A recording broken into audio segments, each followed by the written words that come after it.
it's Dr. Elizabeth from IHS, and today we're going to talk about elbow pain.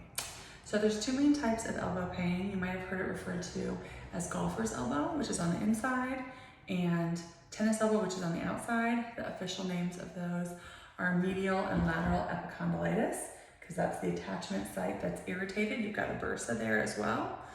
And so we're going to go over some of the possible treatments that you can have, what we do here at IHS to help, and some things that you can do at home to alleviate your symptoms.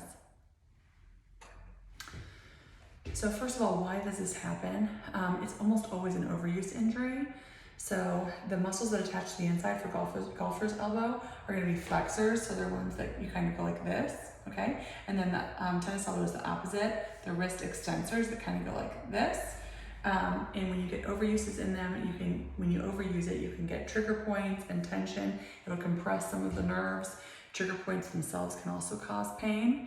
And also it just sort of like pulls on the attachment site and sort of makes a bone bruise, just like pulling on it all the time because it never lets up. So one of the things that people often do when they come in here, we'll see that they have one of those braces on. And how those help, I mean, it's compression, but it also sometimes helps because the muscles, instead of pulling from the attachment site, are now pulling from the band. So it doesn't really fix why it happened, but it can make it feel a little bit better. You can also use ice. You can rest, kind of try and figure out what your trigger is, what's causing it, what are you doing that's overusing it, and either change how you're doing that or rest from whatever that activity is. And then the other things that you can do would involve soft tissue work to the front and back here. So like at home, if you have a massage gun, you would be working on this area, or even both, depending on when your pain is. But it's also important to know that like when you come to a facility like ours, we're gonna be checking joints above and below. So we'll check wrist out. Is your wrist moving the way it's supposed to? How's your shoulder moving? How's your rotator cuff? A lot of times if you have an imbalance in the muscles up here, it'll change how you do everything downstream through what's called the kinetic chain. And you might have an altered pattern that's causing elbow pain, but it's really a shoulder or a wrist problem. We see that a lot in overhead athletes.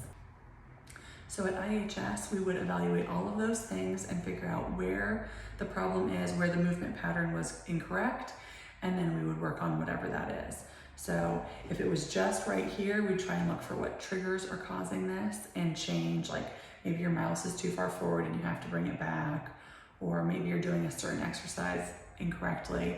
So we'd fix whatever that is so that you don't keep pissing off this area and making it really tight.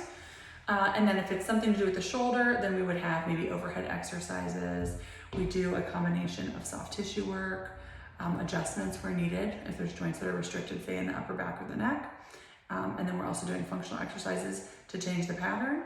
And we also use dry needling to get rid of any trigger points that you have, whether those are in the muscles of the shoulder or in the forearm itself, which usually you have those with any kind of epicondylitis.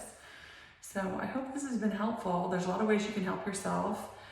Any kind of muscle work here with massage gun or an actual getting a massage or just working the tissue out yourself and then paying attention.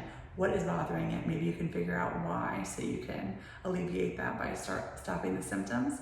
And then if you have any other issues, please reach out. You can reach out to us and we'd love to evaluate you and help you feel better.